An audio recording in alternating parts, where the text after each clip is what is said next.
one. Hi, my name is Chad Foster, author of Blind Ambition: How to Go from Victim to Visionary. And happiness for me is not a feeling and it's not an emotion. It's a decision that you make every single day when you wake up. You have the opportunity to anchor your perspective to the things in life to be grateful for, which informs your happiness. A lot of people think that happiness leads to gratitude. I think it's the opposite. I think it's gratitude that leads to happiness. Wow. That's fantastic. I love that, Chad. I Thank totally you. agree with everything that you said about that. So, first, congratulations on your book, Blind Ambition. Fantastic read. Everybody should get a copy of that. But second, Thank you. when did you learn that about happiness and about gratitude, Chad? Well, I learned it the hard way. I didn't read it in a book somewhere. I learned it after I went blind at 21 years old due to an inherited retinal condition called retinitis pigmentosa, or RP for short. And I learned that lesson when I was actually 23 years old at Rochester in Rochester Hills, Michigan, at Leader Dogs for the Blind, where I was getting my first guide dog while I was there. And I met some folks there who really put things in focus for me. Many of them were facing far more challenges than I was facing. I'd rolled into that facility with the victim mentality, and I learned very quickly, the people around me there were facing far more than I was. Some of them had mental impairments, some of them had diabetes, so they were going to regular dialysis appointments on top of being blind. And then there were these girls there whom I'll never forget who were deaf and blind. And Oof. the living courage exhibited by these brave souls left me ashamed of my pathetic attitude. And it really shined a light for me on the importance of gratitude and anchoring ourselves to a perspective filled with gratitude, which can illuminate our paths to happiness and success and joy. Wow. Wow. That's quite a lesson to be learned for sure, man. That's unlike many of us have to face. Congratulations on powering through that and understanding the big lesson, I guess. Yeah, absolutely. It's one of those things that you don't really want to have to sign up for it. It comes with a heavy price tag to learn it, but I would much rather have learned that lesson at 23 years old than to live my entire life never knowing that. I think up until that point, like many people, I kind of thought happiness was this elusive goal and success was this elusive goal. It's always the next thing. What's the next accomplishment, the next trophy I'm going to put in the trophy case? Oh, when I get X, I'll be happy. When I get to Y, I'll be successful. And this completely reshaped my perspective as it relates to both of those concepts, happiness and success. It showed me that happiness comes from inside of you, not from outside of you. Anytime that you leave your happiness precariously in the hands of external circumstances, these random things that may or may not happen, your entire life really is at stake here. Your joy, your fulfillment, all those things are precariously in the hands of things that you have no control over. And so I learned at a very early age, at least the way that I look at it, 23, being able to control my own sense of happiness and fulfillment from inside of me, the things that I can control, not leaving it to chance with random circumstances that take place. Excellent. Wow, that's a great lesson for all of us, Chad. You don't have to be blind to know that that's a powerful lesson for anybody. So, with that, you wrote a book, Blind Ambition, I and did. part of the book is about your journey, and which I thought found very inspiring. So, talk to me about your first experiences with email. I think that's fascinating that you can use email as someone who doesn't have sight. That's pretty cool. Yeah, so I guess I was actually at Leader Dogs for the Blind. And one of the guys there, he's my roommate at Leader Dogs for the Blind. I'm 23 years old, and here's this older guy. He's maybe in his early 40s. And he's like, yeah, I'm going to go down to the library and check my email. And I'm like, how are you going to check your email? I mean, P.S., don't you remember you're blind? What's going on here? He's like, oh, yeah, they have software on a computer that talks to you. It's called JAWS. You haven't heard of it? And I'm sitting there like, wait, I'm 23 years old. I'm in college. I consider myself, a pretty well-studied person, and I had no clue about the technology that was out there. And so it really demonstrated to me that I had a long way to go. And I think a lot of that was just simply the fact that I was in denial up until that point. I didn't really want to be blind and didn't want to have to face the music that I was blind and I couldn't see that well anymore, and eyesight was fading fast. But when my roommate told me he was going to do that, it obviously compelled me to want to learn more and figure out, hey, wait, how do blind people read email? Yeah. It's great that there's a solution for that. And it's great that you've learned that lesson early on, because that certainly has enabled you to do some great things. If we skip ahead to one of the great things that you've done, you actually developed a CRM that actually is for the blind people. Is that correct? Or for sight impaired? Tell me about that. Yeah, so I was working at the time in Northern Virginia, and a former colleague of mine from Accenture was known as Anderson Consulting. This is huge technology consulting company. My first job out of college was with them. And so a former colleague from Accenture gave me a call and told me that they had a customer who had a blind employee who couldn't do his job because of a problem between the screen reading software that was used by the blind called JAWS and their CRM software called Siebel, which was owned at the time by Oracle. It was in particular, it was their high interactivity framework. It was a sort of a thin client solution buried in a browser, and there was no accessibility for it. And so I sat down and I wrote some code so that this guy could do his job and get him up and running for a year or two. He's using the code that I wrote. Took me some time to figure out how to do it.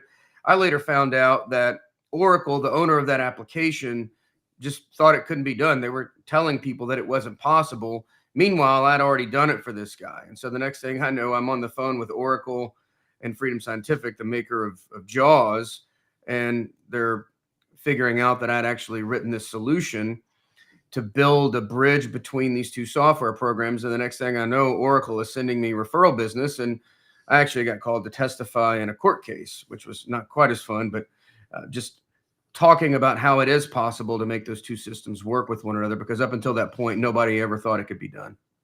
Wow. So tell me about that code, man. Like, what was the whole genesis or the whole idea behind that? I mean, that's so interesting, because I would think that if Oracle said it couldn't be done, that it probably couldn't be done. So tell me about, like, what did you do there? Well, I think ignorance is bliss. I didn't know that it wasn't supposed to be done. So I was curious, and I kind of reverse engineered, and it gets a little complicated here. I'll try and keep it pretty simple for folks, but essentially there's a thin client environment where you've got an application buried inside of a web browser. And so you had things that were built into the HTML source code, and you had things that were part of an ActiveX control. And so some of them looked like traditional applications, these widgets, but the labels and widgets associated with those Windows type applications were buried in the HTML source code. And so what I had to do was figure out how to extract and cache the HTML source code and then map that to the on-screen ActiveX controls, and then do that on the fly and provide not only labels for the fields, but keyboard navigation to all the fields for people who use JAWS, accessing hyperlinks, navigating applets, all these different things. And so once I had mapped the HTML source code to the on-screen elements, it got much simpler from there. But first it was figuring out that there was a way to draw a map between those two elements. And I don't think anybody had really explored how to do that before. And so I just figured out a way to extract it and then cache it and then map it to the on-screen elements. Wow. Well, being a former IT guy, that's pretty impressive, Chad. I think that's a lot of work, man. And that's pretty darn impressive that you could do that, whether you have sight or not, man. That's a hard job. Yeah, it definitely wasn't for the faint of heart. There were some times when I got in there, I had, many thousands of lines of code trying to debug and diagnose, obviously doing it all with my eyes closed. And then I had to have multiple language support. It was for French and English as well. Well, the first iteration was English, and then I ended up doing it for a large bank in Canada, and then some government agencies in Canada as well. So there were, there were French versions and English versions and all that, but it ended up working out pretty well. My wife, who had thought that writing code was a little bit of a hobby at that point, wasn't really sure where it would go, what I was doing. And then I bought our first vacation home with the checks that came in. And then she saw pretty quickly what maybe this is real. Maybe I should pay attention to this. That's awesome, man. That's awesome. And I have to tell you, I love that you make kind of sight jokes there. You're making me laugh, man. That's pretty good. Well, we've got to laugh, man. We've got to have a good time. I mean, yeah, I face what many would consider to be, a serious condition, but I don't take my situation so seriously that I can't have fun. I take my work seriously and I want to do meaningful work and make a difference. But at the end of the day, if I can't laugh and have a good time along the way, poking a little fun at myself too, what's the point of being here? Yeah, I agree. Take yourself not so seriously. Take your work very seriously. That's my philosophy as well, Chad. So Love it. that's beautiful. Well, so much great stuff inside the book. One of the things that's super inspiring is you got your master's from Harvard, and was the first person to get your master's from Harvard Business School. Is that right? Yeah, I was the first blind executive to attend the program for leadership development program up there, and it was a really meaningful experience for me. A lot of people think you go to Harvard and you're going to learn all about case studies and business metrics and all those things. And certainly we did, but I think the thing that stands out for me is how I learned what my true north is. And that came from the class that I took, Authentic Leadership, with Bill George, who is the former chairman and CEO of Medtronic. And he teaches leaders how to discover their true north. And during that class at Harvard, although I went there because my company sponsored me to go because I brought in billions of dollars of revenue for the company, it was a great privilege to be able to go. And they signed off the 6-figure check for me to be able to do that. While I was there, I actually discovered that my true north was something I hadn't fully explored. And it put me on the path that I'm on today. Yeah. Well, I got that from the book, and that was really that's a great lesson, a great opportunity for you as well. So what is your true north, Chad? I think, Phil, my true north is helping people learn about the anatomy of resilience so that I can empower them to not be victims of their circumstances. And so I used to take what I've been through for granted. I've had some difficult situations. Many of us have, going blind at 21 years old, learning the limitations of my eyesight as a youth growing up, running into things at dusk or at night, many trips to the hospital, them questioning whether or not my parents were beating me because I was in the hospital so much, learning the limitations of what I could and couldn't see, and then not being able to drive a car at night, and then going blind at 21 and having to relearn how to learn and reimagine what I wanted to be when I grow up, because nobody wants to be a blind person when they grow up. So I had to figure all that out. And I never really, I wasn't really trying to do anything other than get to my next goal in life.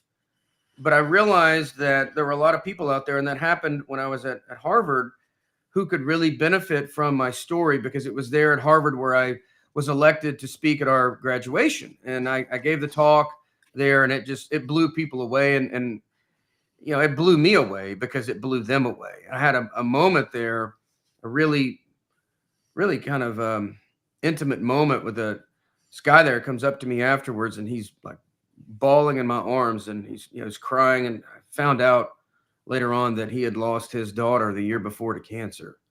And I'm kind of a hard-edged person. That's how I'm wired, and that's how my situation has compelled me to be, and that's how I was raised.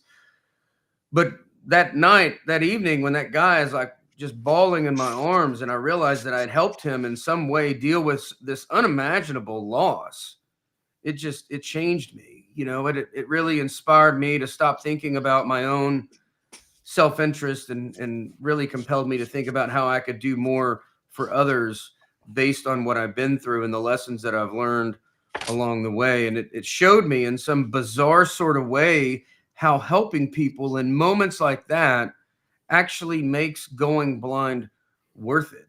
And I don't say that lightly, but it showed me that maybe, just maybe, blindness was the beautiful gift that came disguised in some really ugly wrapping paper. And by helping people in moments like that, I may have lost my vision, but I can help other people find theirs. And so now that has become my true north. And that's what I do through my professional speaking. That's what I do with the book, coaching, and otherwise. It's really helping people, not be a victim, helping people understand what is the anatomy of resilience. How can they live happier, more successful lives and bounce back from their own setbacks better off than before? Wow. Wow, that's fantastic. That's a great calling. That's a great true north for you. And that certainly helps a lot of other people. So let's talk about resilience, Chad. You've Okay. experienced a lot, but being someone who's never not had sight, I don't have the same, not to make light of it, but not the same opportunity you have to have been through resilience. So how Yeah. do you have a formula for resilience? Can you walk us through that, please? I do. Yeah, I have a formula for resilience. And when I keynote, I arrange all of my storytelling around this to bring it to life. Usually that's in a 60-minute or so presentation. I'll summarize it here as quickly as I can. But the first pillar, I have 5 pillars of resilience. And so pillar number 1 is that you have got to choose your response. You have to be intentional about how you show up. And that's because nobody gets to choose the cards that they're dealt in life or in work, business, whatever, but we all get to choose how we respond. So I like to think of it like a game of cards. And that's because no player at the table gets to choose the cards that they're dealt by the dealer, but every player gets to choose how they play each card. So you have to be intentional about your response. So choose your response. The second pillar is tell yourself the right stories. And at the end of the day, I went blind at 21 years old. And essentially, I could have sat around and told myself a story that I went blind because I've got incredibly bad luck. Or I could choose to tell myself that I went blind because I'm one of the very few people on the planet who has the strength and the toughness to overcome that and use it to help other people. Now, technically, both of these stories could be true. So which story should I live by? One story frames me up as a victim, but the second story, the better story, is a Jedi mind trick that transforms my disability into my strength. And so this, if you look up the definition of resilience, a lot of times it will point to cognitive reframing.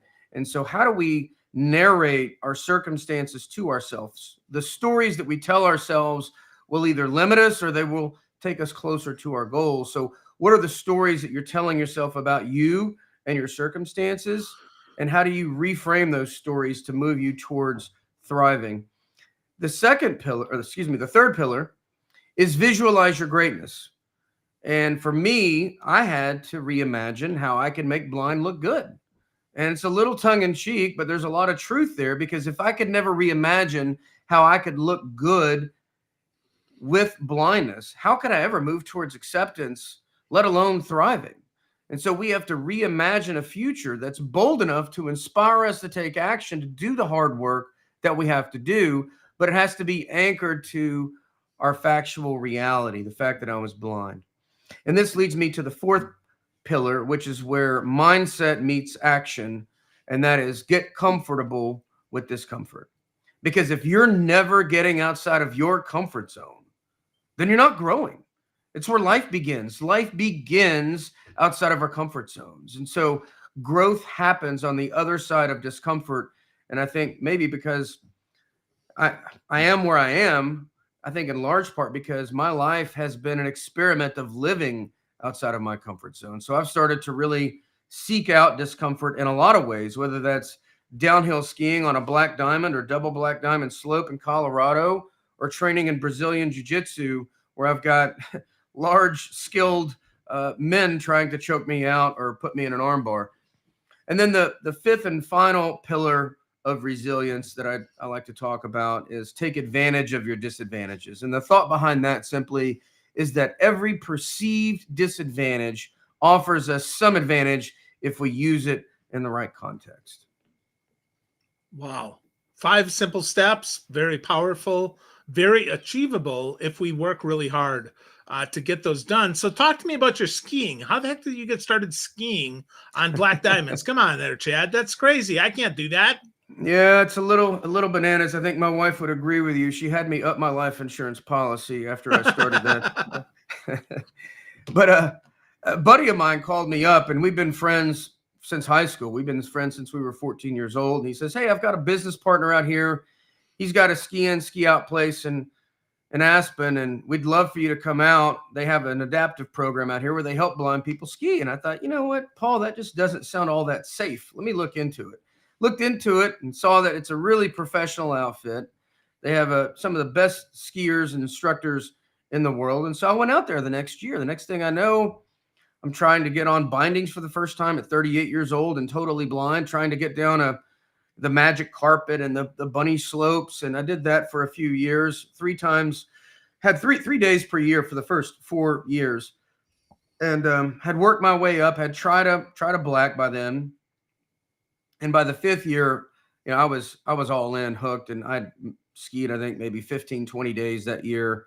And every year since, we get at least 2 to 3 weeks of skiing in. And just, it was really, really, honestly, one of the most amazing feelings that you can have, not being tethered, for me, not being tethered to a dog or a cane or to a person, just really free. You feel really, really free. And the way that it works, just for those who are curious, someone skis behind me, my guide, and we're both wearing Bluetooth earpieces in our helmets so that we can communicate, and good helmets. If there's one thing a blind skier needs, it's a really good helmet.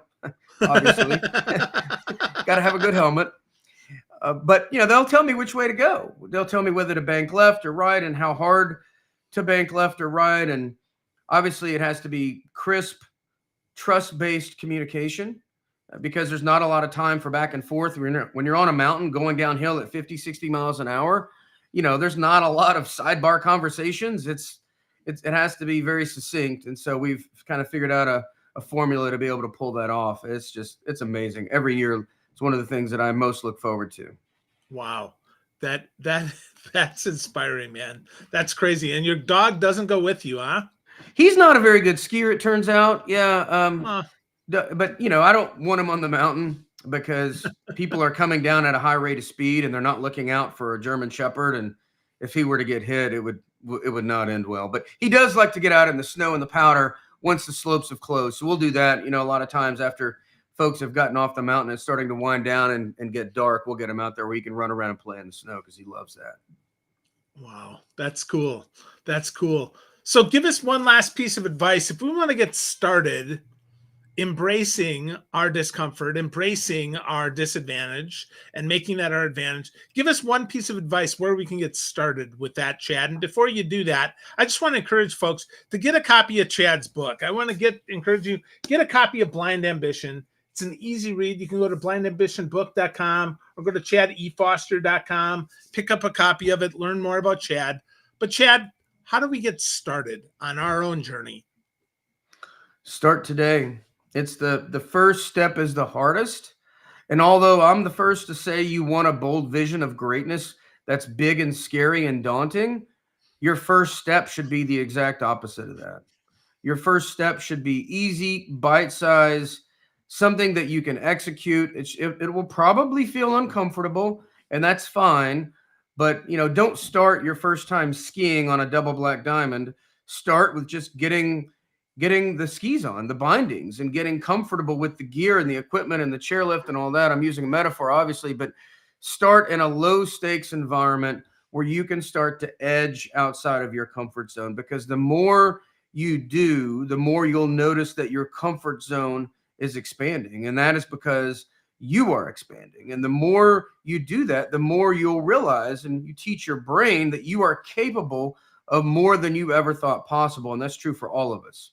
All of us are capable of more than we give ourselves credit for, and that includes you. Wow, that's awesome. Again, friends, take a look at chadefoster.com. Get yourself a copy of Blind Ambition and get to know Chad. Chad's got a lot of great stories inside the book and all around. Hopefully you'll see him on stage somewhere close to you. If you do, run, don't walk. Be a member of the Front Row Club and check Chad out. Chad, this is awesome.